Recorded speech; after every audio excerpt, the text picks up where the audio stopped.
알려드리는 우리 이승진 강사님 모시겠습니다. 감사합니다. 네. PPT 준비를 못해서 그냥 이렇게 앉아서 네. 그냥 같이 이야기 나누면서 진행하는 게 좋을 것 같아요. 안녕하세요. 안녕하세요. 안녕하세요. 뭐야? 방금 우리 조남의 의원님 오셨네. 지금 김기현 의원 나리님 건물 앞에서 오늘 8일째인가요? 예. 7일째까지 온 것 같은데 제가 속이 다 시원하더라고요. 아니, 왜냐하면 예전에 제가 시민단체에 있을 때 그 양반이 그 이제 판사 시절에 전공매로 나온 거 있잖아요. 법원에. 네, 맞아요.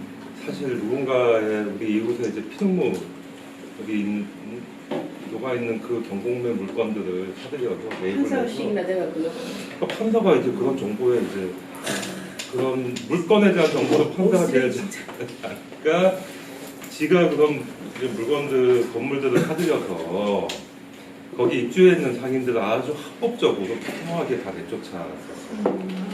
그분들이 저희 사무실에 찾아와서 저희가 대응을 했는데 지금은 뭐 요즘은 뭐 임대료도 이제 조정 요청할 수 있는 이제 그런 사실상 굉장히 좋아진 세상이긴 하죠. 그때만 해도 아니 임차인들은 아무것도 없었어요 권리가. 근데 이 양반이 판사 출신이다 보니까 너무너무 합법적으로 내쫓더라고 상인들. 근데 할 수 있는 게 없었어요 저는. 근데 그런 사람이 국회의원도 하고 시장도 하시고 또 다시 국회의원 하시고 지금 이 상황 코로나19 이 상황에서 오히려 자기가 그런 이제 지위에 있으면 사실 좀 이제 모범을 좀 보여야 되는데 거꾸로 그런 것들은 못 본 채하고 다른 일에 더 열중하고 계시네요. 그래서 우리 이번 진보당에서 진행하는 그 캠페인이라고 해야 되나요? 1인 시위 비나리 운동. 네, 저는 사실상 그게 이제 사회적 캠페인이라고 이제 보는데요. 너무너무 잘하신 것 같아요. 제가 그때 제가 아무것도 못했던 그 무력감을 이번에 네, 1인 시위 하시는 거 보면서 제가 마음속으로 좀 보상을 받았다. 감사합니다. 그러니까 진보당이니까 가능한 것 같아요. 그래서 지역에도 그렇게 하시는 집단 많지 않거든요. 제가 소속됐던 시민연대마저도 사실 그렇게까지 하기가 쉽지 않아요. 시민단체. 진보당이니까 가능한 또 계속 앞으로도 힘내주시고 응원하겠습니다. 오늘 사실 제가 이제 우리 김덕수 위원장님 지난번에 우리 동부에서 김병훈 의원님께서 주관했던 토론회에서도 제가 잠깐 이야기를 드렸는데 그렇게 이제 동부에 이제 한정해서 좀 현황들을 좀 찾아 이야기를 나눴었는데 이제 위원장님께서 처음에 이 전화를 주셔서 제안을 하실 때 사실 또 제가 직접 자영업을 하는 것도 아니고 다만 이제 한 십수년 동안 자영업자들과 같이 이제 활동을 했다라는 거 그 현실을 이제 잘 알고 있고 늘 듣는 얘기가 그런 거다. 그리고 그분들이 할 수 없는 하기 어려운 이제 정책적 과제들을 이제 고민하고 제시하는 게 이제 제 역할인데 사실 저도 주워 듣는 게 다예요. 내가 일일이 다 현장 다니면서 우리 자영업자 현실들을 알지 못하고 그냥 뭐 나와 있는 지표나 통계나 또 제 주변에 있는 상인들 이야기를 듣고 이제 감을 잡는데 제가 왜 오늘 이 강의에 대한 부담을 가졌느냐 제가 잘 알잖아요. 오히려 여기 앉아 계신 분들이 그 현장의 접촉도가 더 높지 않습니까? 그죠? 오히려 저보다 더 현장을 잘 아실 텐데 제가 여기 나와가지고 얘기를 하다가 무사나 당하지 않을까 이런 좀 있었습니다.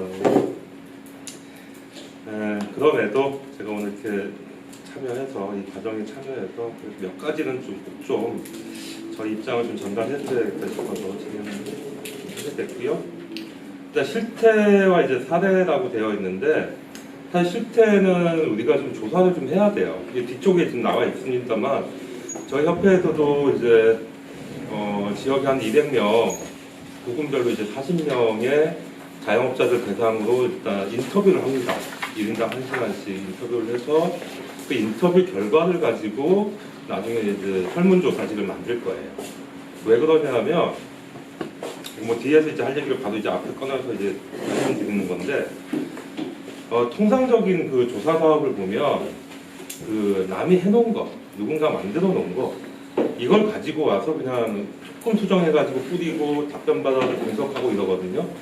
근데 그렇게 나온 자료는 지역 현실에 잘 맞지도 않고요. 너무나 빤한 이야기들만 나오거든요. 그래서 저는 거꾸로 실적 조사부터 인터뷰부터 하고 그 인터뷰 결과를 통해서 이제 설문지를 만들고 이제 진행을 할 텐데 하게 지금 이제 가고 있어요. 제가 인터뷰 이제 준비를 마쳤고 아마 여러분들이 알고 있는 분들도 아마 포함되어 있을 것 같아요. 자 그러면 이제 실태보다는 사례부터 몇 가지를 좀 짚어볼게요. 지금 우리 자영업자들 뒤에 우리 울주군에서 자영업을 하시는 분도 와 계신데요. 정말 내일이 없죠. 내일이 없어요. 어떻게 될지 몰라요. 가늠도 안 되고 정부나 지자체 지원 사업이라는 것도 내가 해당되는지 또 우리 가족이라도 해당이 되는 건지 파악하기가 너무 힘듭니다. 왜? 선별적으로 이렇게 가면서 그런 문제가 이제 생기게 됐고요. 지금도 보면은 이제 뭐 지원 받는 분들이야 뭐 어떨지 몰라도 배제된 분들은 굉장히 많은 불만들이 지금 나오고 있어요. 그래서 이제 문재인 정부니까 좀 봐주고 넘어가는 분위기가 있는 것 같긴 한데 일단은 이제 PC방이나 노래 연습장, 뭐 뷔페, 학원, 체육관, 공연하는 곳, 또 방문 판매업, 이게 이제 다단계 사업하는 곳이라고 하죠. 이쪽에 종사하는 분들이나 시설들은 일단은 사람들이 이제 많이 집단적으로 모이는 곳이기 때문에 고위험 시설로 인식이 되고 있어요. 대부분의 국민들이 이제 그렇게 인식하고 잘 안 가시죠. 근데 이제 술 한잔 하시면은 뭐 가시면 가시더라고요. 술 마시러 갑니다. 술을 마시면 가시더라고요. 강의장도 가실 텐데 어쨌든 이제 방문객들이나 이제 수강생들이 굉장히 많이 줄어들었고요. 특히 학원이나 체육관 같은 경우는 이제 학원 선생님들이나 사범 선생님들이 아예 수입이 다 이제 끊겼죠. 제가 하는 학원 강사님 한 달에 작년까지만 해서 한 400만 원 정도는 벌었대요. 근데 지금은 이제 200만 원 그렇지는 않아요. 근데 예를 거꾸로 이제 기초생활수급자는 지금 지원 대상이 되잖아요. 차상위 계층도. 근데 원래 우리나라 복지 정책은 기초연금도 그렇지만 좀 줬다 뺏는 경향이 있어요. 줬다 뺏는. 보충성의 원리라고 하는데 국가가 정해놓은 최저 소득 기준을 넘어서면 그걸 빼고 줘. 네, 그 빼고 주기 때문에 예를 기초연금 같은 경우도 그렇잖아요. 생계급여 받는 어르신이 기초연금을 받으면 그 다음 달에 그만큼 빼고 줍니다. 그런데 이번 이 정책은 그럼에도 불구하고 그걸 보충성의 원리를 무시하고 받는 그대로 다시 얹어서 더 주더라고요. 그러면 제가 기초생활수급자 4인 가구 딱 따져보니까 한 242만 원 정도 받으세요. 전체적으로 두 개 다 받으면. 그러면 학원 강사하셨던 분은 수입이 한 200만 원도 안 된다 했잖아요. 이게 소득의 역전이 일어나는 거예요. 그러니까 이게 선별 정책이라는 게 이런 문제. 그러니까 누군가는 우리가 형편이 어려워서 도와줘야 되는지 하고 들었는데 사실은 그렇지 않았던 분들이 분명 형편이 어려워졌음에도 불구하고 사각지대로 내몰리는 그런 경우도 좀 있고요. 근데 뭐 정부 정책 위반자들이 그걸 몰라서 그러진 않을 것 같고. 특히 이제 제 주변에 식당이나 이제 카페 하시는 분들은 어제도 제가 몇 군데 돌아봤는데 매출이 한 90%까지 떨어져요. 이거 이제 문 닫아야 돼요. 뭐 석 달 이상 버티기가 힘듭니다. 이 정도 되면. 형님은 매출이 어느 정도 되세요? 영업 비밀. 예. 영업 비밀. 영업 비밀인가요? 그래도 실태를 알기 위해서 좀 공개를 하시는 게. 네, 카톡으로 보내주십시오. 아니요 뭐 적게 팔면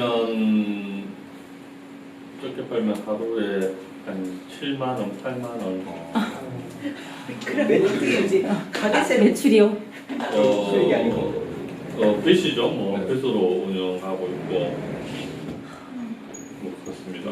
그 임대료 인건 지금 직원은 안 계시죠? 저 포함해서 3명 아이고야. 다 빚이네요, 그렇게. 월급 주는 걸 다행으로 생각하고 있습니다. 아, 월급 줄 정도에는. 예, 내 월급이 안 나와요. 아, 대표적인 우리 자영업. 우리 진보당에 계신 분은 참 딜레마일 것 같아요, 이게. 일하시는 분들과 또 어쨌든 형편이 어려워도 고용하시는 분들의 상황이 다 혼재되어 있어서 쉽지 않겠다 이런 생각이 좀 드는데 이제 말씀하신 것처럼 현실이 그렇습니다. 근데 이제 제가 그 농수산물 시장에 연초에 경매 문제 때문에 그쪽에서 이제 활동을 했었잖아요. 근데 거기 계신 분들이 굉장히 고령자들이고 1인 사업자들 혼자서 장사하시는 분들.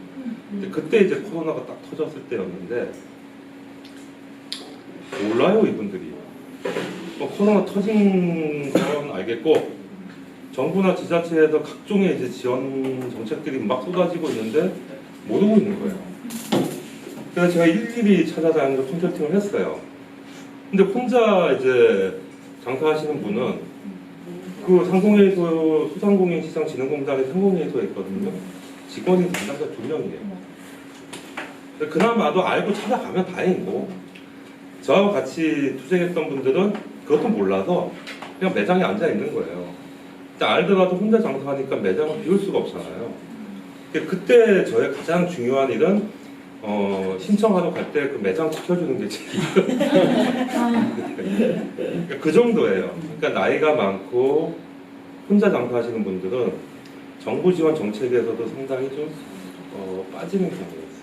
그러니까 또 기껏 갔더니 뭐가 하나 빠졌다, 서류가 없다, 뭐다 하면서 또 다시 다음날 가서 줄을 서야 되는 이런 현실이었는데 그게 뭐냐 하면 선별적 정책 때문이죠. 왜냐하면 선별적 정책은 신청주의를 기반으로 하고 있거든요. 신청 한 사람만 줍니다. 신청 한 사람. 그래서 그런 문제가 생기는 것 같아요. 사례에 대한 3가지 정도 이제 뽑아왔는데요. 중부에서 이제 식당 운영하시는 분이 너무너무 힘들어서 원래 영업이 잘 안 되는데 그래도 주변에 뭐 이제 공사가 있고 그러면 이제 뭐 한밥집 비슷하게 그 공사 현장에서 일하시는 분들 계약을 하고 이제 한밥집 형태로 식당을 운영하던 분이신데 이제 그나마도 이제 공사도 이제 거의 이제 없어지더라고요. 공사하는 것도. 근데 이제 폐업을 할 수가 없으니까 빚이 있으면 폐업도 못해요. 폐업 못해요. 왜냐하면 이제 뭐 뒤쪽에도 설명드리겠지만 예를 들어서 이제 매입을 한 물건들이 있을 거 아니에요.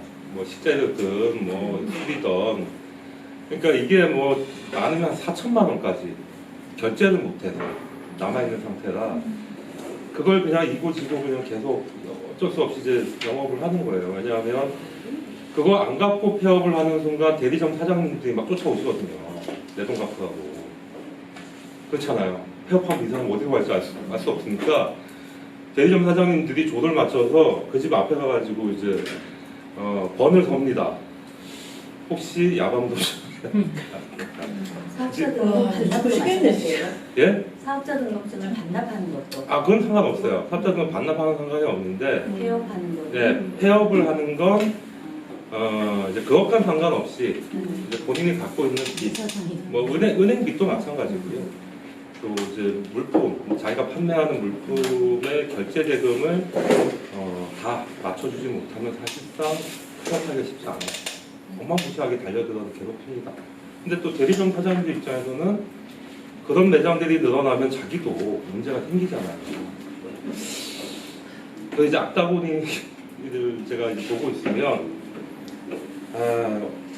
참 그래요. 하여튼 그래서 이분은 이제 식자재, 그러니까 그 새벽 시장에서 공급받았던 식자재 대금을 갚지 못해서 공사 현장에 가서 일을 하세요. 인테리어 공사 현장에 가서 일을 하시고 일단 휴업을 하시고 하는데 가보니 인테리어 부산이나 양산까지도 가신다고 하더라고요. 멀리 가면 가봤더니 그 공사하는 데가 대부분 자기 같은 사람들이 폐업을 하고 나가면 뭔가 새로운 이제 업종이 들어오면서 이제 새로 리모델링을 하는 거죠. 그러니까 이분 생각은 그런 거예요. 아, 내가 여기서 공사 일을 해서 돈을 벌고 있지만 결국은 나와 같은 사람이 이제 피눈물을 쏟고 난 자리에 내가 들어가서 이걸 다시 인테리어를 하고 또 거기서 내가 돈을 받는구나. 이게 정말 굉장히 복잡한 심경을 저한테 말씀하시더라고요. 근데 이분의 애가 셋이에요. 아이가 셋이라 공사 마치면 인테리어 쪽은 야간에 공사를 많이 하거든요. 주변 이제 상인들이 시끄럽다고 막 그러니까 밤에 공사를 많이 하죠. 마치면 3시 정도인데 나 집에 가서 쉴 줄 알았죠? 근데 3시에 마치고 우유 배달하고 가신다고. 그렇게라도 하셔야 되는 거예요. 잠잘 시간이 없어요. 낮에는 또 낮대로 또 일을 하러 다니시고 이제 그런 분이 한 분 계셨고 이제 남구에도 카페 운영하시는 분은 아, 우리 형님 그래도 하루에 7만 원이면 많이 드는 거예요. 나 걱정 좀 덜 할 거야. 제가 걱정 좀 덜 해드리겠습니다. 제가 하는 분은 하루에 커피 2잔 팔았대요. 하루 종일 커피 2잔 팔고 그냥 먼 산만 보다가 계속 이제 퇴근하셨겠죠. 근데 더 이상 버티기가 힘들어서 휴업을 하셨어요. 얼마 전에 그 여천천 쪽에서 앞에를 하셨던 분인데 휴업하셨고 그 다음에 앞길이 이제 막막한 거예요. 휴업도 못하고. 세 번째는 제 후배 얘기인데요. 체육관 운영하는 친구가 있어요. 공업탑 쪽에서. 꽤 괜찮았어요. 젊은 사람들이 많이 찾는 곳이었는데 이게 코로나19 이제 소득이 뚝 떨어지니까 제일 먼저 끊는 게 이제 이런 여가 문화 활동이잖아요.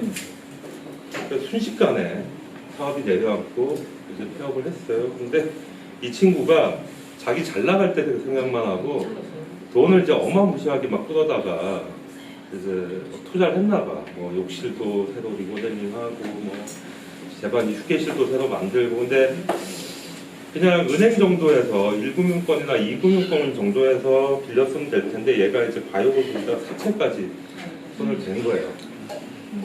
그랬더니 얘 책임이 되게 좋거든요. 저보다도 좋아요. 저하고 같이 옛날에 학교 갈 때 운동권이었거든요. 운동을 계속 하고 있는 나는 운동권이었어요. 걔는 이제 저와 같이 유도를 했던 나는 이제 운동권이셨는데 초등학교 때부터 운동권이셨어요. 근데도 사채업자들한테는 힘을 못 쓰더라고요.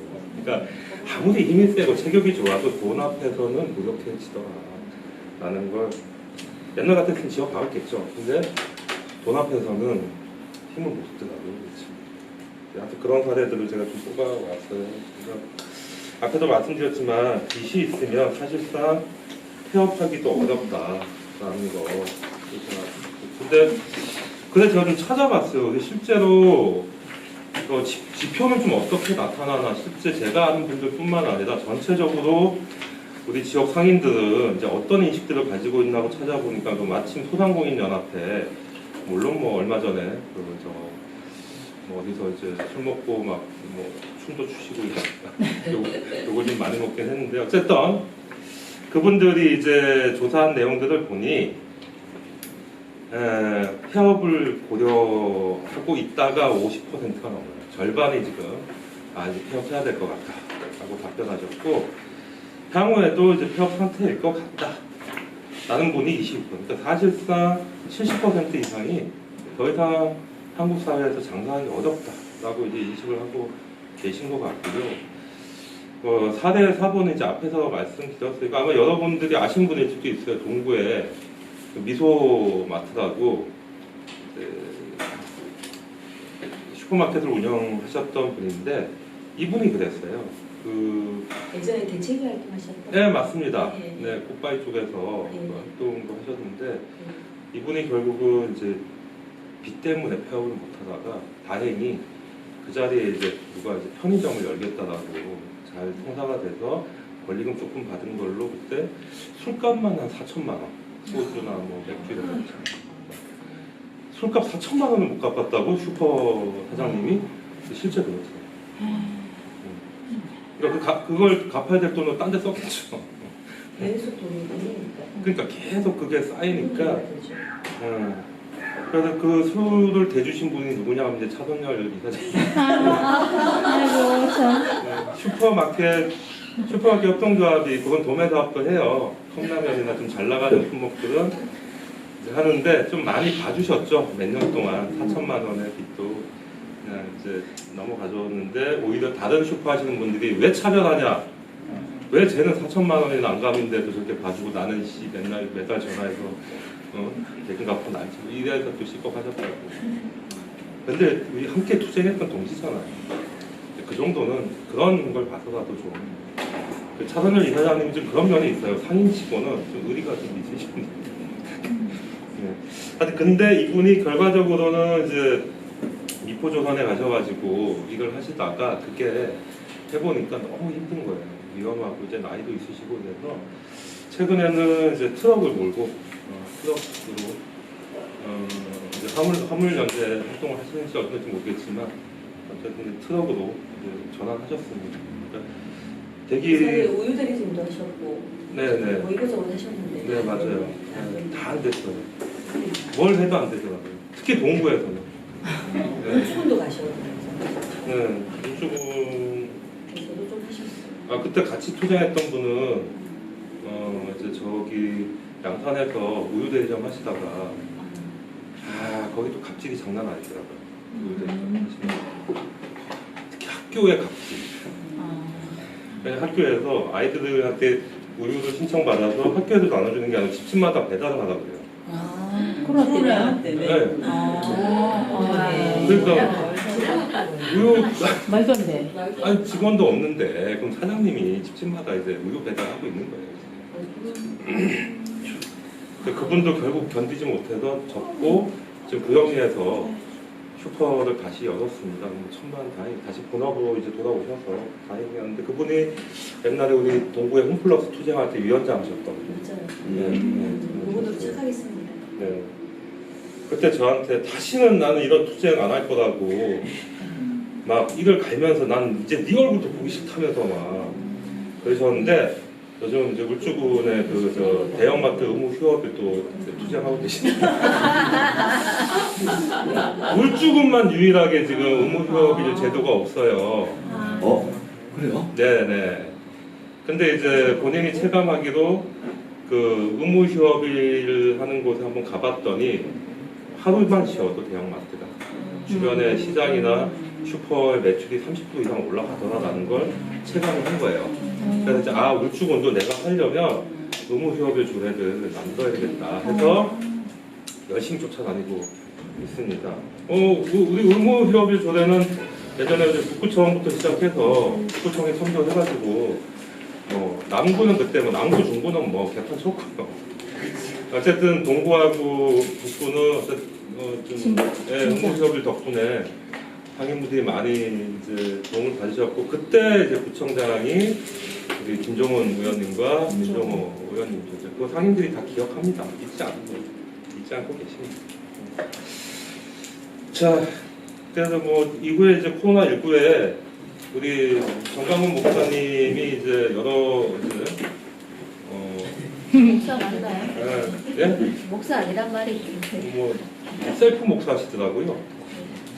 쫓겨나셔가지고 이제 혼자 뭘 도단 하나 만들어서 자기 혼자 하고 계신데 이후에 보니까 통상적으로 한 500에서 1000만 원 정도 손해됐다는 분이 한 30%고 한 500만 원 미만 정도 손해봤다는 분이 한 24% 정도예요. 그러니까 이게 이제 월별로 이 정도면 사실상 이게 여기서 이거 예를 들어 슈퍼마켓이면 1000만 원이면 한 이익률이 한 20% 되거든요. 요즘은 쿠팡 때문에 그 정도까지 되진 않지만 어쨌든 한 20% 봤을 때 1000만 원 미만이면 그 중에서 20%인데 800이 나가는 거죠. 그리고 이제 사실 인건비 한 사람의 인건비 정도가 손해를 본 거죠. 1000만 원을 손해봤다라는 거. 800만 원은 일단 이것저것 다 쓰고 나머지 순이익 20%가 날아갔다. 그렇게 이해하시면 될 것 같아요. 그게 우리 다 정강훈 목사님 한 사람이 저 전국의 상인들을 이렇게 그렇게 만들었다라는 거죠. 교회 다니시는 분 계신가요 혹시? 예, 알겠습니다. 네, 우리 그래서 자 그럼 이제 폐업 상황은 그렇고 창업 시장은 어떤데? 또 폐업하시고 제가 이제 나은내일 연구원에서 또 이제 이사로 활동을 하고 있는데 주로 하는 일이 이제 중장년 은퇴직자 취업 지원 사업이에요. 고용노동부 사업을 받아서 저희가 진행을 하는데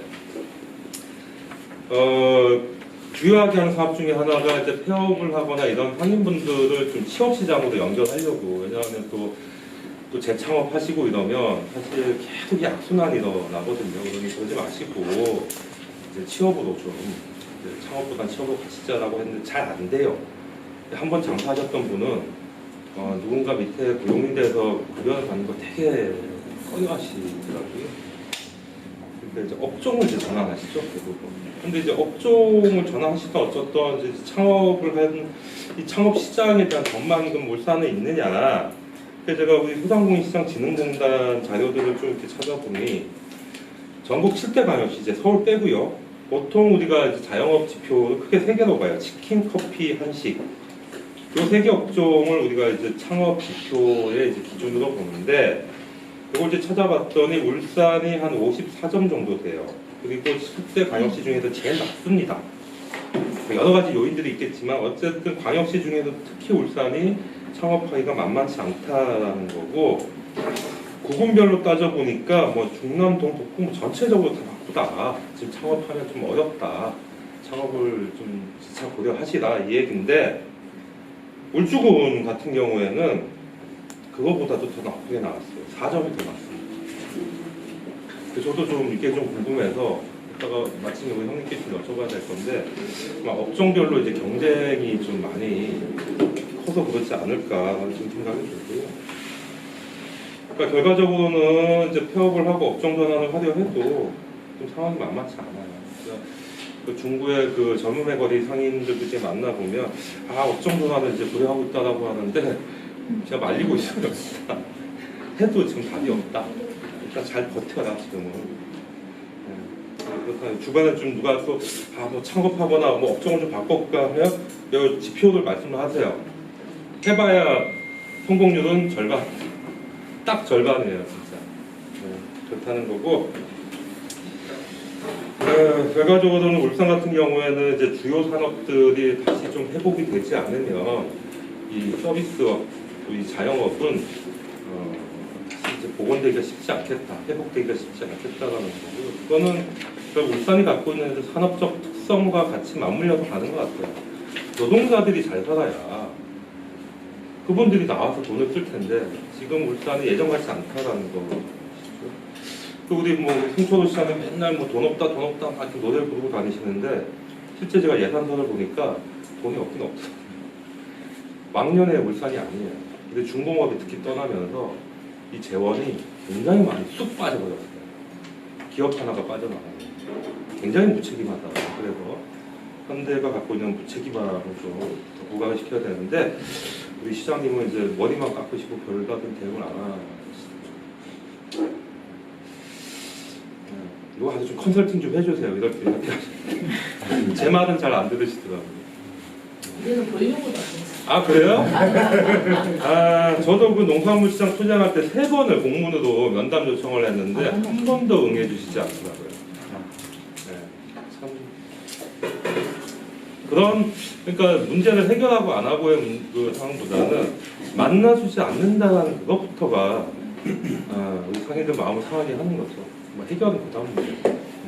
근데 지금 울산시 송 시장님의 소통 지수는 거의 제로에 가깝다고.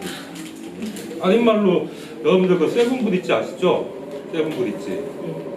이 세븐브릿지하고 어제 제가 그 민주당의 을지로위원장이 이제 새로 이제 위촉이 됐대요. 정우진 씨라고.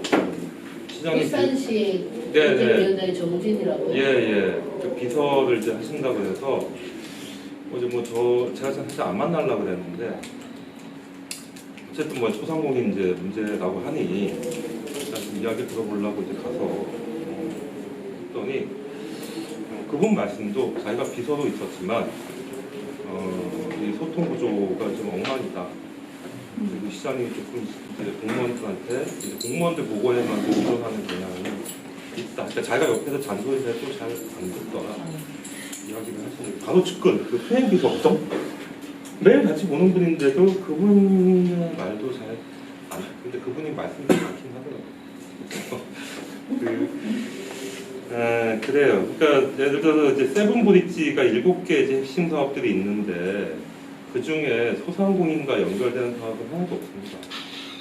대부분 1962년에 경제개발 5개년 계획에 21세기판인 거죠. 토목 사업이 대부분입니다. 그러니까 소통도 안 되지만 실제 시민들, 특히 자영업자들의 체감도는 제로다. 그러면서 이제 울산 송 시장님의 지지율이 올라가길 바라는 것 자체가 나는 그런 걸 바라는 게 신기하다라는 생각이 들더라고요. 예전에 뭐 제 페북 이제 보시는 분들은 이제 잘 아시겠지만 예전에는 제가 시장님 욕을 엄청 많이 했어요. 페북에서 대놓고 막 욕을 했는데 요즘에는 그러니까 기대를 적으니까 별로 욕하고 싶은 생각이 안 들어요. 그냥 놔두는 거죠. 다음 선거를 잘 기다려보자. 그런데 우리 울주군의 우리 선호 형님은 어쨌든 이제 국민 모두에게 이제 막 1인당 10만 원씩 이제 지금 이게 대히트 쳤죠. 울주군이 보기 근래 이제 유례없는 주목을 받았던 이재명 도지사가 너무나 안타까워했죠. 이선호 군수께서 발표하시고 다음 날 이재명 도지사 발표했거든요. 우리도 10만 원씩. 근데 찾아보니까 울주군이 먼저 했더라. 그래서 광역 지자체 중에서 우리가 처음이다라고 해서 더 웃겼던 좀 있었고요. 일단 굉장히 빠르게 진행이 되는데 여기 좀 사연이 있어요. 그때 이선호 군수께서 저한테 연락이 왔었어요. 연락이 왔는데 원래 제가 이선호 군수님하고 사이가 별로 안 좋았어요. 맨날 욕해. 그럼요. 막 욕하고 막 댓글로 막 비방하고 난리였는데 뭐 울주군 시설관리공단 이제 채용 비리 성폭력 문제 이제 그걸 제가 이제 경찰에 고발하고 뭐 했는데 어쨌든 공익신고자가 약속대로 복직은 했지만 이제 원직 복직이 원칙이잖아요. 원직에 갔더니 그놈들이 그대로 다 앉아 있는 거예요. 못 견디죠. 그래서 이제 그만두시고 그때 민주노총 활동도 좀 하시다가 결국은 다 접고 이제 지금 논산에 가셨어요. 매일 술로 보내면서 지금 지내고 있는데 어쨌든 그런 것 때문에 제가 이선호 군수님하고 각을 좀 많이 세우고 있었어요. 그런데 이제 전화가 좀 오셨어. 그래서 당신이 나를 매우 싫어하는 건 잘 알고 있는데 의논할 게 좀 있다. 좀 도와줘야 될 게 있다. 뭐냐? 했더니 본인이 보편적 수당을 좀 지급하고 싶은데 안팎으로 좀 반대가 많다. 그러니까 이제 이론적으로 좀 이게 설명하기 좀 어렵다. 설득하기 좀 쉽지 않다. 해서 그래서 제가 그때 3일 전이었어요. 교수님 한 분 하고 저하고 자료를 좀 만들었어요. 뭐 국내외 사례나 이런 것도 좀 만들어서 기획실장, 그러니까 돈을 만지는 기획실장하고 복지정책 부계과장하고 시의원들, 군의원들 이렇게 앉아서 공부를 시켰죠. 쭉 공부를 시켜서 했더니 좀 알아들으시더라고요. 공무원들이 논리적으로 반박하기 좀 어렵겠구나. 역시 교수는 교수가 이제 말로 확 그냥 막 덮어버리니까 공무원들이 그냥 가만히 있더라고요. 이제 이선호 군수가 이제 그 과정 거치고 자 그럼 여기서 합의해서 진행합시다 하고 바로 이제 11시에 그날 기자회견 이제 했었어요. 근데 이제 그 다음에 이제 제가 주목을 해봤죠. 실제 그러면 이렇게 지역에서 어떻게 어떤 역할을 하고 있을까. 또 이제 한번 첫날 구역리에 가서 한번 돌아봤더니 거의 뭐 그날 첫날 잔치집 분위기더라고요. 그러니까 울주 국민들이 막 벼르고 있었던 거예요. 내가 돈만 들어와 봐라. 내가 당장 그날 가서 다 쓸 거야라는. 그날 우리 형님 가게에는 안 가셨나? 표정이 지금 부담스러워. 아침에 들고 와가지고 네. 되는지 안 왜냐 그날 카드사에 문제가 있어가지고 맞아요. 발급은 네. 했는데 네. 결제는 12시 좀 지나서 됐어요. 네네. 문 열자마자 들고 와가지고 네. 되는지 좀 확인해달라고 확인만 하죠. 어떻게 됐는데 혹시 지금 되는지 확인만 하고 나갔어요. 그러니까 저는 그런 우리 형님도 말씀하셨지만 우리가 생각하는 게 어떤 사회적 연대라는 게요. 사실 어떻게 보면 우리가 어떤 투쟁을 하거나 뭐 우리 어떤 사회 활동을 할 때 되게 섭섭할 때 많잖아요. 얼마 전에도 보니까 남구청에서 CCTV 관제 우리 요원들 관제 활동하시던데 관심 없잖아요. 아무리 고소를 해도 그냥 지나가시는 것 같잖아요. 근데 사실 또 그럴 때 보니까 그렇진 않더라. 적어도 사회적 연대에 대한 어떤 뿌리 깊은 의식들은 갖고 있더라고요. 저한테도 그러더라고요. 기자들이 보통 기자들이 지자체 단체장 특히 저 진보하기는 좀 그렇고 어쨌든 이제 민주진영에 있는 지자체들을 칭찬을 잘 안 해요 기사로. 근데 그 근래에 기자들이 써놓은 기사들을 보면 꽤 제법 그 이 국민지원금 사업에 대해서 이제 칭찬하는 기사들이 많았었어요. 하여튼 저도 그때 조금 기여했다라는 거. 그렇다고 해도 뭐 사이가 좋아진 건 아닙니다. 여전히 뭐 통통하고. 그리고 근데 이제 제가 이제 찾아보니까 울주군이 잘하는 게 하나 또 있더라고요. 그 코로나19 이제 확진자나 이제 격리자, 그러니까 이제 자영업자 중에서 확진자거나 격리되신 분들이거나 또는 확진자들이 방문해서 좀 사업하기 어려운 분들한테는 지방세 지원을 하고 있더라고요. 감면을 해주는 거죠. 근데 사실 이게 뭐 돈이 그렇게 크진 않더라도 심정적으로 주민세 정도. 네. 지방세라 하면 그렇죠. 주민세하고 이제 그 딸려 있는 이제 수준인데 환경세. 그냥 뭐 큰 도움이 되진 않아요. 금전적으로. 심리적으로. 네, 그러나 이제 심리적으로 울주군이 내가 세금 내는 지자체가 또 이렇게 알아주는구나 정도 효과는 좀 있더라. 그런데 군도 하고 있는데 시는 뭘 하고 있냐? 시가 내가 이렇게 페북이나 어디 뭐 온라인상에 보니까 뭐 각종 지원한다고 온 천지에가 랩자고 띄우고 난리인데요. 그거 다 정부 사업이에요. 시에서 하는 게 아니에요. 근데 꼭 시에서 지들이 하는 것처럼 자꾸 이렇게 홍보를 하게 돼. 진짜 시에서 하는 건 딱 하나예요. 코로나19 피해 소상공인 점포 재개장할 때 지원하는 사업 하나 있습니다. 하나. 나머지는 다 정부 사업이에요. 정부 사업에 좀 자기들 조금 이제 매칭하는 거 못합니다. 그래요. 좀 솔직해졌으면 좋겠는데 그러니까 능력이 없으면 좀 솔직하기라도 해야 되는데 그렇지도 않더라. 이런 거 좀 많이 꼬집어 주시고요. 네, 그래서 이제 4차 추경 같은 경우에 이제 대표적인 소상공인 사업들이 뭐 이것만 좀 있어요. 근데 한 3개 정도 이제 꼽아봤는데 이제 새희망 자금이라는 게 있습니다. 24일부터니까 어제부터 이제 신청을 했죠. 요게 어쨌든 요거는 이제 사업 매출 감소 상관없이 이제 최대 200만 원까지 지원을 해요. 근데 업종이 정해져 있어요. 업종이 정해져 있거든요. 결과적으로는 이제 사각지대가 생기는 거고 또 휴폐업 긴급 생계 지원 사업이라는 게 있습니다.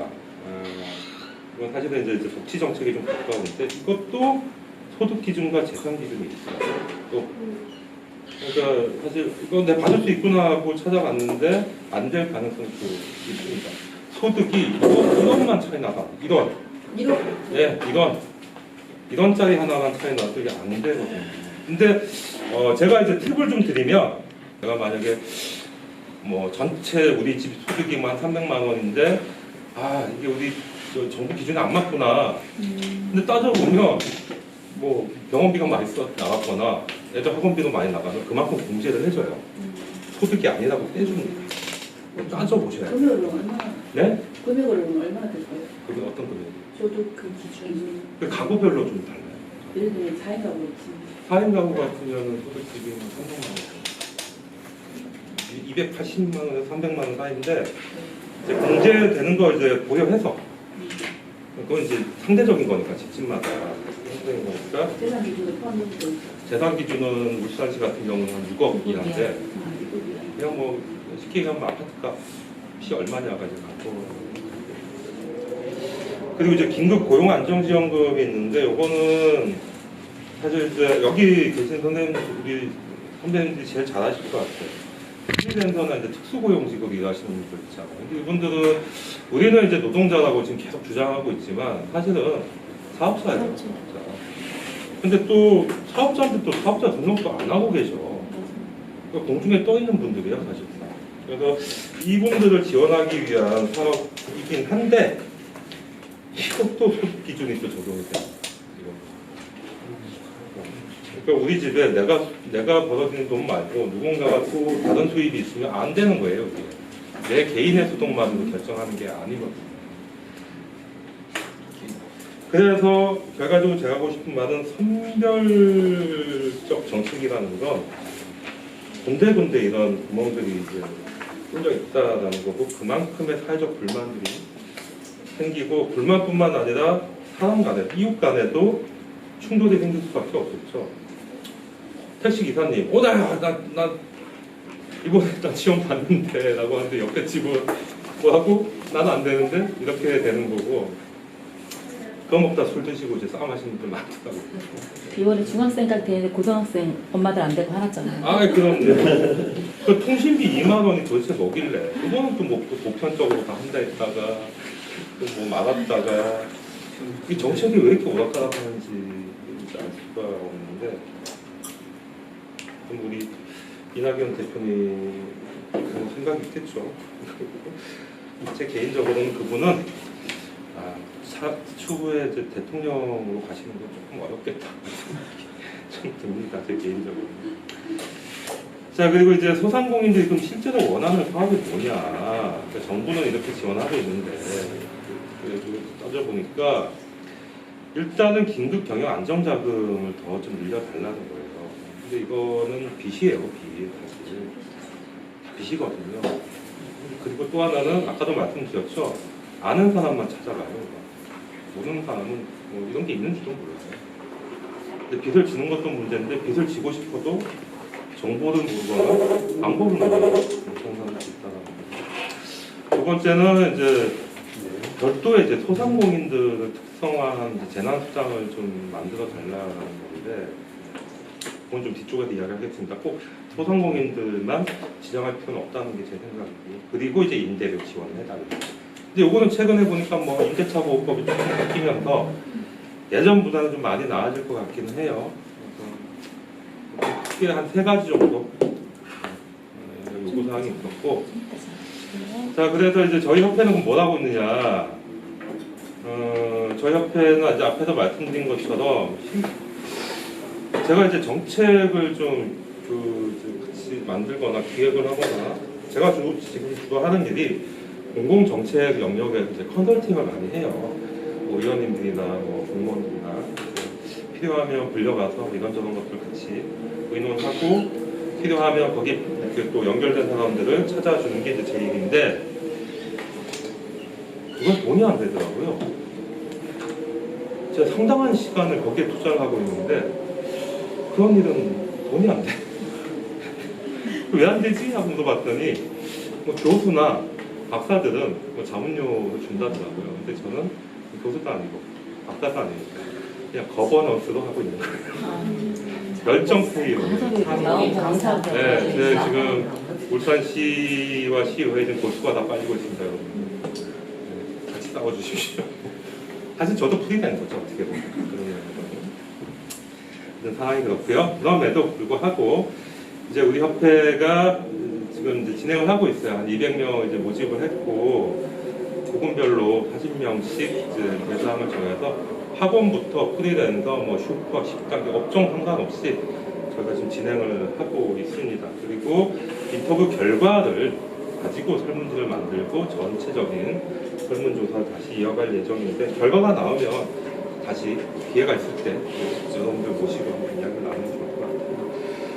목적은 그렇습니다. 어쨌든 이제 아까 얘기한 것처럼 정부로부터 지원받는 어떤 정책들에 대한 인식, 호불호가 있을 거고 이거 잘 알고 있는지 모르는지 이런 것도 좀 알아야 될 것 같고 결과적으로는 이제 폐업 환경에 대해서 뭐 마음은 알겠는데 실제로는 어떤지 아까 우리 동구의 미소마트 사장님처럼 어떤 현실에 처해 있는지 이런 것도 이제 조사할 거고. 그러면 이제 그에 필요한 이제 정책들도 우리가 만들어야 되겠죠.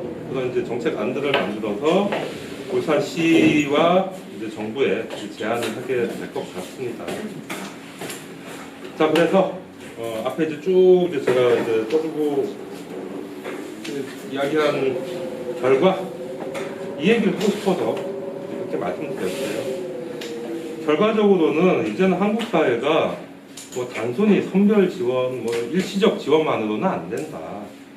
왜냐하면 이 코로나19가 딱 터지니까 이 경제 활동이 거의 다 스톱이 됩니다. 다 마비가 돼요. 그런데다가 이쪽 전문가들은 2022년, 그러니까 내후년이나 돼야 이게 다시 이제 회복이 될 것 같다라고 전망하고 있고요. 또 이것만 뭐 회복된다고 해도 될 문제가 아니잖아요.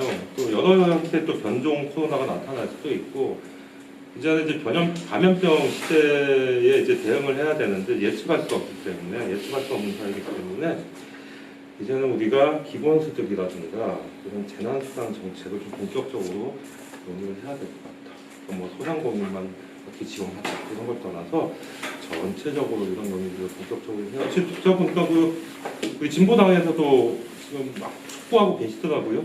네. 그런 거 보면 우리 참 진보당에 계신 분들 감이 빨라. 촉이 있어, 촉. 의정 활동을 오래 하셔도 그러고. 요즘에 이렇게 제가 보면 제 마음에 쏙 듭니다. 파이팅! 더 입당하시겠네. 그렇습니다. 그래서 그런데도 불구하고 현재 그럼 당장 이제 정부가 이제 선별 지원하면서 분명히 사각지대가 이제 발생을 할 거잖아요. 그러면 지자체가 뭐 경기도나 뭐 이런 데처럼 서울처럼 지자체가 다만 얼마나 또 그 사각지대를 줄이기 위한 노력들을 해야 되는데, 제가 울산시에도 그걸 제안을 했어요. 이거 준비해야 된다, 추석 전에. 네, 했는데 여전히 제 말은 참 안 들으시죠. 네? 그래서 제가 아니 왜 이렇게 제안을 하면 좀 수용을 안 하냐. 제가 울산의 미래비전위원회라고 뭐 정책 자문기구예요. 거기 앉아 있기도 한데 제가 이제 제안을 했거든. 안 듣는 거야. 그래서 제가 물어봤지. 도대체 왜 안 듣습니까? 했더니 아마 네가 얘기해서 안 들을 거야. 돈이 없대요. 난담 얘기했으면 그랬다. 네가 얘기하니까 안 듣는 것 같다라는. 그래서 제가 좀 욕을 아끼고 있습니다. 예, 어쨌든 시는 별다른 지금 대책이 없는 것 같아요. 그냥 이렇게 지나갈 것 같고요. 그래서 빨리 뭔가 이제 지자체의 이제 또 지역사회의 어떤 정치적인 구도가 너무 지금 허수가 많다. 대통령 사실 뭐 대통령이 뭐 선거 다 했죠. 그래서 지역사회 허수가 너무 많다라는 걸 지금 체감하게 되고. 물론 이제 지금은 사실 현직에 계시지 못하시더라도 울산시가 하지 않는 그런 영역에서 우리 진보당에 계신 분들이 이미 하고 계시고요. 그런 역할들 그렇게 좀 이슈 파이팅이라도 해주셨으면 좋을 것 같습니다.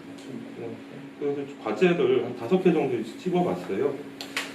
그래도 제가 제안드리고 싶은 거는 일단 시에서 만약에 뭘 한다면 이거 한 5개 정도는 좀 해봐야 되지 않겠냐. 그러니까 울산형 기본수당이라는 게 있는데 이거는 그냥 전체 시민들한테 다 주자는 게 아닙니다. 그래서 이제 울산형이라고 붙여놓은 게 옛날에 이제 제가 시민연대에 있을 때 울산시가 그때 김기현 시장하고 있을 때 이제 막판에 김기현 시장이 막 이렇게 몰리니까 저희가 제안했던 거를 덜렁 받은 게 있어요. 그게 울산 시민 복지 기준이었는데 의외로 쉽게 받더라고요. 근데 그때가 이제 선거 막판이었어요. 안 될 거야. 예. 어쨌든 그래서 이제 시행이 됐고 송초도 시장 때 이제 그게 마무리가 됐어요. 근데 그걸 마무리를 했는데 실제로 51개 사업 중에 하나도 하지 않고 하나도 안 하고 공무원이 담당 공무원이 하나 해보려고 작년에 울산형 기초생계급여라고 그 기초생활보장제도에 탈락하시는 분들이 있죠. 이분들 한 500명 구분에 이분들을 시가 먼저 지원을 하자. 공무원이 기특하게 공무원이 하겠다고 올렸는데 제가 시장님 만나서도 얘기를 했는데 예 하더니 그럼 안 하시더라고요. 안 하시더라고요. 너무 눈에 네. 예예예. 뭐 대답은 되게 잘하죠. 그리고 이제 두 번째가 이제 울산형 시설 구조를 도입하자라는 건데, 요거는 그때 동부 때도 제가 한번 얘기했었어요. 무슨 얘기냐면 이게 뭐 실직하거나 폐업하거나 아니면 청년들이나 병역단절 여성들은 아예 취업한 경험이 없잖아요. 그럼 실업급여 대상이 안 돼요. 아예 애초에 고용보험 가입한 적이 없어서. 그러니까 이런 분들을 위한 보충적으로 실업 구조라는 제도를 좀 도입하자. 한국은 아직 이게 없습니다. 없고 이름을 달리해서 지금 국민 취업 지원 제도라는 걸 지금 시행을 하고는 있는데 그거 뭐 한 달에 50만 원 준대요. 그거는 사실 실업 구조 성격보다는 취업을 전제로 했을 때 주겠다. 뭐 이런 거예요. 조금 성격이 좀 다르고 울산 특히 동구는 실업급여 사각지대에 있는 분들 그리고 코로나19로 이렇게 실직을 하거나 폐업을 하시거나 이런 분들 같은 경우에는 조금 이제 실업구조 형태의 동구형 실업구조로 도입해도 참 좋겠다. 그런데 제가 어제 제 친구죠. 우리 제 친구가 어제 페북에 올린 글을 봤더니 정 청장님 밴드에서 잘렸다 뭐 이런 얘기가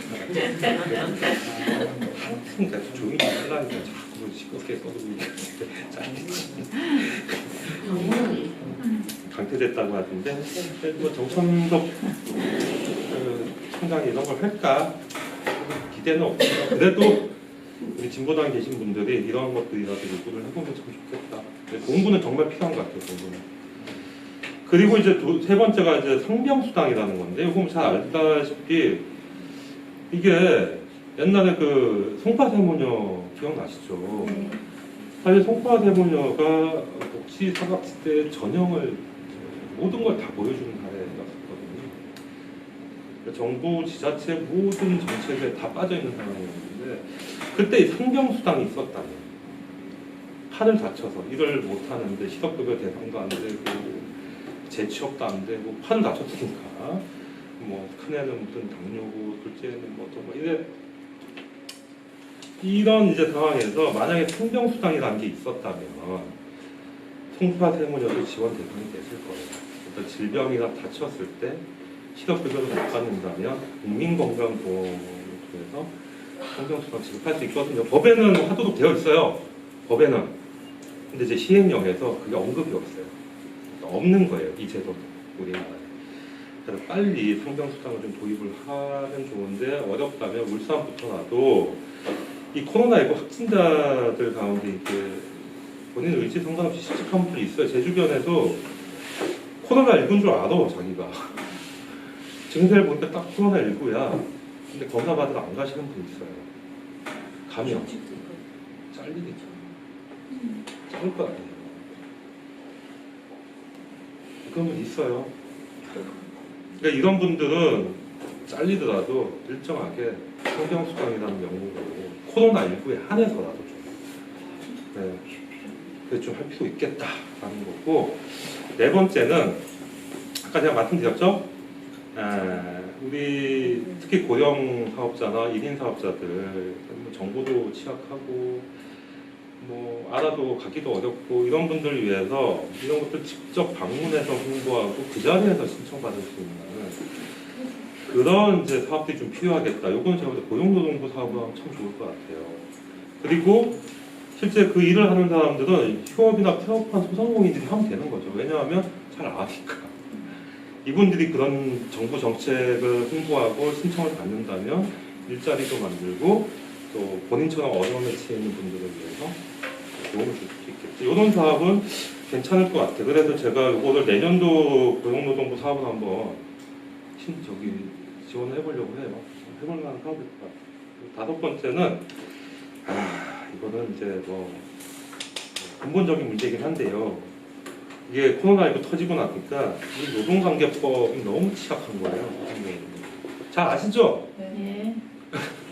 뭐 일부러 그러는 분들도 계시긴 한데 잘 몰라서 일 터지고 막 이렇게 하는 경우가 많아요. 근데 제 주변에도 코로나19로 이제 좀 야, 안 되겠다. 우리 다시 좋아지면 그때 또 그럴게라고 했는데 아, 알겠어요 하고 같이 다음날 고용노동부에 전화 오더라고요. 계약서 안 썼고 계약도 만들고 뭐 수당도 안 주고 뭐 저쩌고 하는데 안 그래도 코로나 때문에 너무 힘든데 고용노동부에 지금 불려나면서 계속 조사받아요. 그래서 사전에 특히 이제 5인 미만 사업자 그러니까 정부 정책 사업들은 기준이 있어야 되거든요. 그러니까 적어도 5인 미만 사업장 소상공인들은 노무사하고 또 이런 일을 또 제가 봐도 여러분들이 하셔도 될 것 같아요. 여기 있는 분들이 고용노동부에 사업을 하나 만들어서 직접 방문해서 나도 수당을 받고 컨설팅도 해주고 이렇게 해보면 어떨까 이런 생각이 좀 들었습니다. 네. 2시간, 1시간 조금 넘게 제가 말씀드렸는데 이게 다예요, 제가 아는 거. 이거 말고도 사실 여러분들이 아는 것도 훨씬 많을 텐데요. 제 수준에서 말씀드린 건 이 정도입니다. 네, 그래서 제 이야기 마치고 좀 간단하게 뭐 질문이나 뭐 토론 좀 이어가도록 하겠습니다. 네.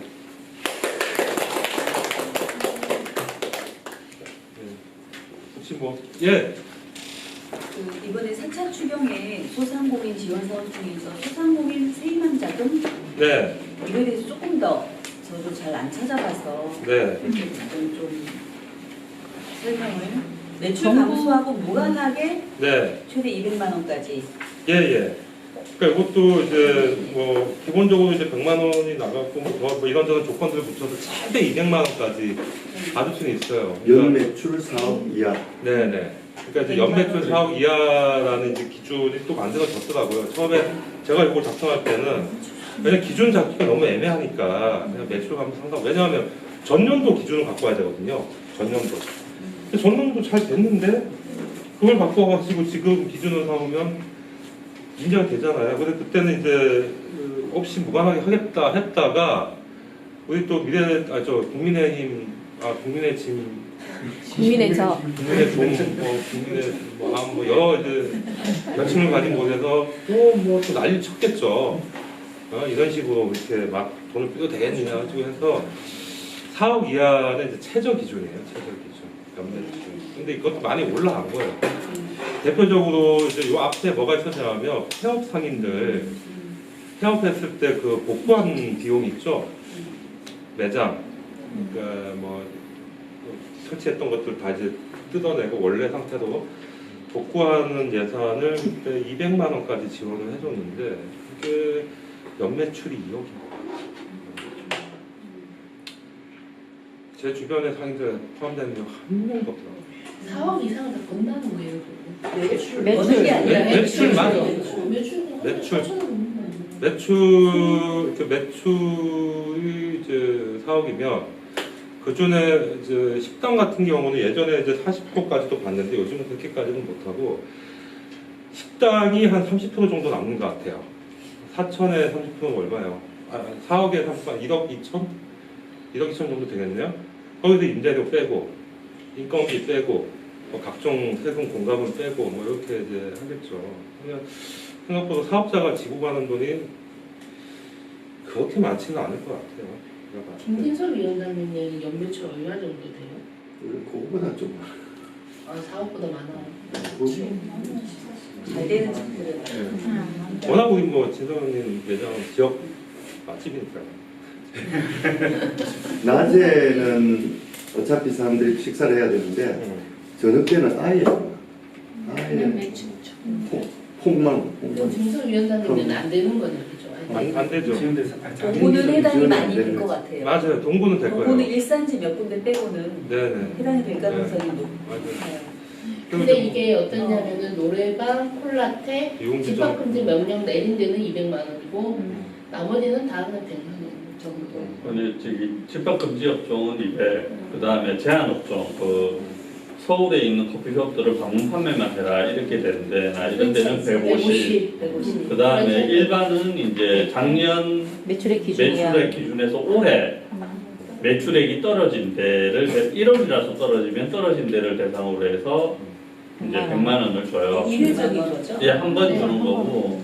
금액이 적네. 예, 그래서 이거는 지금 그 집합금지 업종이나 이런 거는 이미 다 파악이 돼 있기 때문에 이미 다 나갔고, 이게 한번 받았어요. 예, 어제부터 신청 시작해가지고 이제 돈이 이미 나가기 시작했고, 일반 업종도 이제 90% 정도는 그 국세청에 의해서 소득이, 왜냐면 지금 6월달까지는 소득신고 다 들어갔거든요. 이미 일반 그 매장들 다 들어갔기 때문에 작년 12월 기준으로 해서 이제 작년 이들이 파악해서. 매출에 이제 올해 매출이 이제 올해 상반기 매출이 1%라도 적어지면 주는 걸로 해서 90% 정도는 소득이 확인이 됐다 하고, 일단 신청을 안 해도 되네. 아니요, 어제 오늘 신청을 신청해요. 오늘은 오늘은, 홀수짜리, 어. 내일부터는 이제 아무나 이제 신청을 하게 되고, 신청하면은 자기들이 자료를 보고 자기들 갖고 있는 자료에 합당하면 그냥 바로 내줘요, 돈을. 자기들이 이제 해당자를 갖고 있으니까 신청 부르면 바로 내주고. 그러니까 결국 신청을 또 소상공인들이 해야 돼. 아니, 일인 어제 사업자들이 문자로 보냈어요. 네. 아니면 굉장히 쉽게 돼 있어요. 어, 소상공인 문자 지원자로 오면 치면은 바로 받으면 바로 떠요. 바로. 예. 근데 이제 문자에서 빠지는 분들도 지금 많이 계시고. 네, 맞은 사람이 있어요. 근데 사각지대가 근데 이런 게 있더라고요. 사회적 경제 같은 경우 저희 협동조합 같은 경우에 이사장이 학원을 하고 있어요. 사업자가 있잖아요. 네. 지난번에 그래서 못 받았어요. 네, 맞아요. 그러니까 이런 경우가 이번에도 그렇더라고. 여러 개의 업체를 하고 있으면 그 중에 매출이 제일 큰 데나 뭐 하여튼 한 군데를 신청했어. 왜냐면 신청 사업자 번호를 넣게 돼 있어요. 그러니까 내가 사업자를 여러 개 갖고 있으면 그 중에서 받을 만한 사업자 부분을 집어넣으면 돼. 그 기업하고 다른데 협동조합은 아무 상관이 없거든. 아니요, 협동조합도 여기에 개인 사업자, 법인 사업자 별도로 신청하게 돼 있어요. 그 협동조합은 법인 사업자이기 때문에 법인 사업자로 누르고 들어가서 사업자 번호를 치면 돼요. 예, 신청 방식이 그렇게 돼 있어요. 아니 근데 협동조합의 이사장이 네. 협동조합 이사장이 다른 업종을 운영을 해요. 네. 근데 그거하고는 별도인데 네. 어쨌든 둘 중에 하나만 선택하라고 네. 지난번에 그랬기 그 때문에 우리 전산상으로는 그렇게 나올 협동조합은 수밖에 받을 수가 없는 거죠. 사업자가 학원하면서 어려운 네. 부분이니까 학원에서 네. 받아야 돼.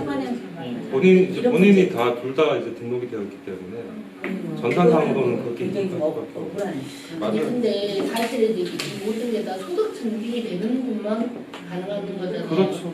사업자 등록증만 있으면 해줘야 되는데 네. 예를 들면 우리 동네에 당원중에 퀴트가 일어나는데 그런 분들은 카드로 안 안 하니까 하죠. 현금 매출. 소득 그 증빙을 할 수가 없어서 한국도 이런 게 혜택이 안 되더라고요. 미용실 대표적으로 이제 그런 곳 미용실 큰 미용실 말고요. 동네 미용실 다 현금 장사 근데 하시거든. 사실 이런 데가 더 어렵잖아요. 과일 가게 이런 데 동네 이제 과일 가게 이런 데는 현금 장사 많이 하시는데 입증할 방법이 없다는 거예요. 하여튼 그분들은 결국 세금을 안 내기 때문에 문제는. 왜냐면 아니, 그렇지. 근데 세금을 안 내기 때문에 이제 그런 문제가 비과세 있고. 내고 아니 근데 사실 그런 데가 더 영세한 거지. 근데 오히려 그분들은 세금을 내도 이제 간이 가세자라서 세금이 그렇게 많지는 않긴 한데 일반 가세자 입장에서 봤을 땐 그것도 좀 그러니까 우리나라 세금 정책이 아시겠지만 이게 촘촘하지 않아요. 간이 가세에서 일반 가세 넘어갈 때 폭이 너무 맞아. 커요.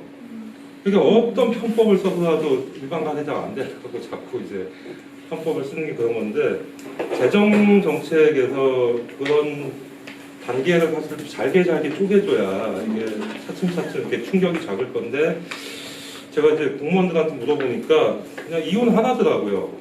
일이 많아지고 한정된 인력에 뭐 어쩌고 그러니까 쉽게 말하면 탁상 행정 때문에 단위 가세와 일반 가세 이 폭을 지금 좁히지 못하고 있다. 기획재정부인가요? 부처님이 왜 이렇게 길고 어려운지 모르겠어요. 재정부도 한 100걸 가지고. 기재부의 답변은 뭐예요?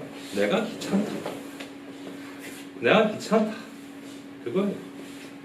근데 앞으로는 사실은 단위 가세와 일반 가세 그 사이를 좀 촘촘하게 좀 쪼개줄 필요가 있을 것 같아요. 그런 것 다 좀 운동이 좀 필요해요. 질문 좀. 네. 저희가 이제 전부 다 우선 시장에서 자영업자 대상으로 이제 두 가지를 하고 있는데 하나는 고용보험료 지원조례 네. 임의가입 대상자들이라서 이제 그 지원할 수 있는 조례 지금 주민발의 어제부터 시작됐거든요. 됐고 또 하나는 이제 임대료 인하 운동본부를 만들었어요. 그래서 이제 임대료가 지금 이제 그 청구권이 이제 어제 개정이 됐잖아요. 근데 실제로 어쨌든 또 소송으로 네. 가야 되기 때문에 네, 네, 저희는 이제 아예 법을 인하권으로 네. 했으면 좋겠다고 네. 기자회견문도 그렇게 냈는데 어쨌든 정책이 이제 인하할 수 있는 정책과 네.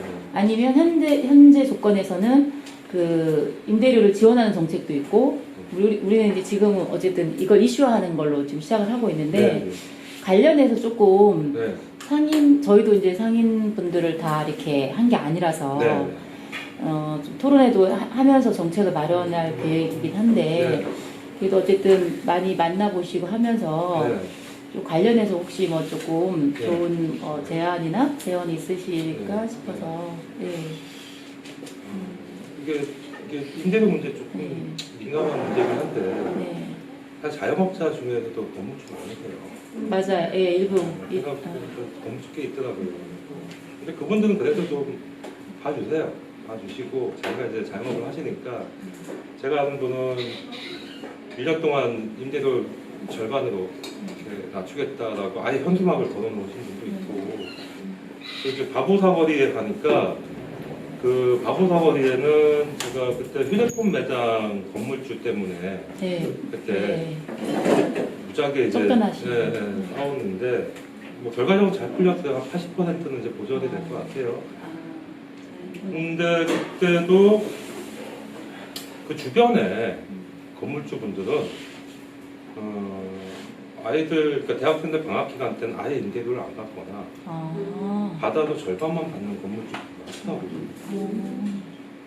그러니까 그게 이제 대학 가니까 뭐 그럴 수도 있겠고 어쨌든 그거는 건물주도 같이 상생을 해야 아니 이 사람이 나가버리면 난 수익이 없잖아. 그래서 서로 이제 상생하는 방법들을 접근하는데 근데 또 이제 삼산동이나 우리 대표적으로 우리 김기현 의원님이나 이런 분들은 상관없이 그냥 그렇게 가고 있죠. 그래서 또 젊은 회원이 젊은 회원이 생각보다 되게 높더라고요. 중국. 네, 중국. 되게 높더라고요. 그 삼산동 갖고 뭐 다를 게 거의 없어요. 또 그 명촌 일대, 또 일산지, 그 대표적인 구영리, 그 대표적인 상권들이 있거든요. 근데 그런 데는 잘 안 하시더라고요. 왜 안 하는지 제가 물어봤더니 생각이 있어요. 건물주 중에도 내가 좀 낮춰줘야지라고 생각하시는 분들도 있는데 왜 못하세요? 그랬더니 눈치 보는 거죠. 그렇죠. 그 지역마다 건물주들 모임이 있대요. 맞아요. 무슨 뭐 이름 보통 뭐 무슨 상가 번영에 뭐 이렇게 되어 있는데 옆에서 뭐 난리. 그러니까 뭐 이게 아니고 월 임대료를 낮추고 싶어도 공인중개사 사무실에서 그렇게 낮추고 못한다. 이거 사장님 이랬다면 큰일 납니다. 내가 곤란해집니다.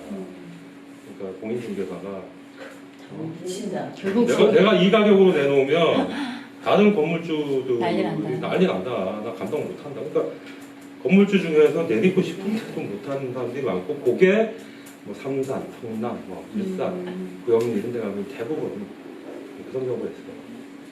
결국 법으로 조정한 것이 네? 운동하는 것이 사회적 분위기나 만들 수는 그런 걸 있죠. 만드는 네, 게 더 그렇죠. 좋겠네요. 그러니까 그런 눈치를 덜 보게 할 수 있죠. 결국에 낼 수 있는 그런 문제 하고 실제로 정부가 법적으로 조금 해주는 게 제일 어쨌든 현실적이긴 하겠네요. 그렇죠. 근데 이제 사적 어떤 이제 재산에 정부가 얼마나 이제 관여해야 되느냐. 유일한 소지가 좀 있을 것 같아요. 아니 이제 일제시대 때 소장 그러니까 기준 이상 받으면 당연히 규제를 하는데 그 이하에서는 사실 사적 자치를 보장하니까 결국 이제 건물주가 뭐 알아서 하세요.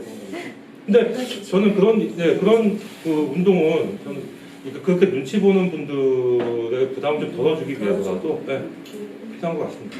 예. 전체적으로 지역별로 예. 상권별로 차이가 있을 수는 있는데 조금 이렇게 보시면 어느 정도 조금 인하한 곳은 어느 정도 인하를 한 것 같아요. 제가 느끼기로는 예. 한 10%에서 30% 저희 동구 전체적으로요. 예, 인하한 곳은 인하를 안 한 곳은 아예 꿈쩍도 안 하고 예. 한 10%에서 30%? 제가 그까지 다 파악하고 있지 못하는. 저희가 그 작년 그 3, 4분기랑 올해 1, 2분기는 네. 통계청에 자료가 있어서 봤는데 네. 울산이 지금 한 20평 기준으로 하면은 임대비가 한 92만 원 나오더라고요. 네. 더 비싸겠죠. 삼산이나 이런 데도 비싸겠고 근데 이제 거기 보니까 임대료가 오히려 안 줄었어요. 작년 기준으로 봤을 때 물론 이제 2, 4분기까지밖에 반영이 안 된 거라 그렇긴 한데 오히려 늘었더라고요. 조금. 그러니까 통계상으로는 네. 체감이 안 되는 거죠. 네네. 작년 기준이면 전혀 변화가 없어요. 아니요. 작년 3, 4분기랑 올해 1, 2분기까지. 올해 1, 2분기까지 나왔는데도 보니까 조금 올랐더라고요. 오히려. 지금 임대료를 인하해주는 임대 인맥에 네. 그 가야 되는 혜택이 지금 50% 세금 감면밖에 없는 거죠. 네, 그거밖에 없죠. 그러니까 해줄 수 있는 건 사실상 그거밖에. 근데 그것도 사실은 좀 위헌 요소가 있어요. 위헌 요소가 있고. 네. 그러니까 임대료 깎아줬으니까 세금 감면해주겠다라는 게 좀 애매해요. 그게.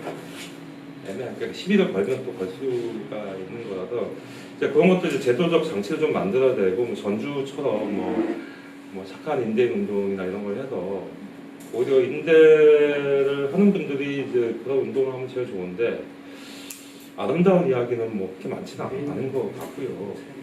제 주변에 그 좀 이제 건물 가지신 분들 제 후배도 건물 하나 갖고 있는데 4층짜리 건물 갖고 있는데 걔도 일단 한 30% 정도는 이제 감면을 해준대요. 감면을 해주는데 감면을 해주고 말 걸 떠나서 임대료가 납부가 안 되고 있대요. 뭐가 안 되나? 감면이 문제가 아니고 임대료를 지금 못 받고. 맞아요. 못 내고 있는 경우가 많아요. 예. 많게는 지금 법으로도 이제 뭐 6개월 이하까지는 어쨌든 보장을 해준다 좀 이런 이야기가 좀 나오잖아요. 그러니까 감면을 해주고 싶지만 오히려 임대료를 못 내는 경우들도 있더라. 어쨌든 같이 좀 잘 견디는 방법들을 계속 고민을 해야 되고 제가 아는 분은 건물의 1, 2층이 이제 상가고 6층까지가 이제 원룸인데 모든 다 원룸까지 원룸도 월세를 50%까지 이제 감면을 해주는 네. 거기는 줄 섰더라고요. 난 저 건물에 사람 왜 이렇게 줄을 서 있지 했더니 월세 그 계약하러 오는 사람. 주로 이제 저기 이제 비정규직이나 이제 계약직을 단기로 이제 일을 하시는 분들이 오셔서 이제 계약을 많이 하시더라고요. 그런 아주 특별한 경험이 있긴 한데 아까 위원장님 말씀하신 것처럼 이제 체감도가 그렇게 높은 것 같지는 않고요. 그러니까 그거를 이제 통계상으로도 사실 그게 뭐 확연하게 나타나는 것 같지도 않고 그냥 미담 정도로 나오고 있지만 아까 처음 말씀드린 것처럼 지금 진보당에서 하고 있는 이 운동이 사실은 그런 마음을 갖고 있는데 못하셨던 분들에게는 힘이 될 것 같습니다. 그리고 그 김기현 그 국회의원에 대한 것도 어떤 면에서 보면은 좀 이렇게 환기시키는 효과가 있거든요. 다른 건물주도. 야, 내가 그래도 김기현처럼 살지 말아야지 나. 그런 걸 좀 환기시킬 수는 있습니다. 하여튼 우리 조남혜 의원님 제가 계속 보면서 참 예전에 우리 저기 김기현 의원 그 국회의원 사무실 앞에서도 같이 그때도 뭐 때문에 할 때도 순번제랑 같이 했던 기억이 나는 하여튼 너무 고생 많이 감사합니다. 제가 속이 다 고생하고 또 혹시 또 뭐 의견을 주셔도 되고 왜냐면 제가 또 알아야 될 게 있으면 알고 또 가서 또 제가 할 수 있는 것도 하면 될 것 같습니다. 말씀하신 것 중에 울산형 실업보조 제도가 네. 정부뿐만 아니라 네. 되게 좋은 정책 같아요. 네. 이거를 좀 해서 같이 네. 좀 밀었으면 좋겠다는 생각이 예. 드는데 이게 왜냐하면 전국민 고용보험제가 저희가 추진하는 게 미래에 일어나는 그렇죠. 거잖아요. 근데 네, 지금 당장에 사실은 문제는 실업보조로 맞아요. 해결을 해야 네. 되는 거기 때문에 그 전 단계에서 그 정책을 보완하는 역할도 하는 거고 예. 또 지금 필요한 정책이어서 네. 이거는 좀 정말 같이 네, 맞아요. 그 성격 사실 있다는 생각이 듭니다. 그 저도 이렇게 실업보조가 코로나19에 의한 영향인지 실직이나 폐업을 한 게 이게 참 이걸 또 따져보기가 쉽지 않은 게 있긴 해요. 이 기준을 좀 이렇게 섬세하게 잘 우리가 좀 만들 필요는 있지만 저는 그렇더라도 좀 너무 빡빡하게 할 필요는 없다. 그러니까 소명 이제 일정하게 소명이 되면 사실은 좀 줘야 된다. 실업도 좀 주고 좀 재기할 수 있는 어떤 기간을 좀 벌어줄 필요가 있다. 네. 그래서 울산형 아까 그 기본수당 그러니까 완전 이제 저소득층으로 좀 떨어지고 있는 분들과 또 코로나19로 인해서 어쨌든 뭐 실직이나 뭐 폐업을 하시는 분들한테는 뭐 어떤 형태로든 좀 하면 좋겠다.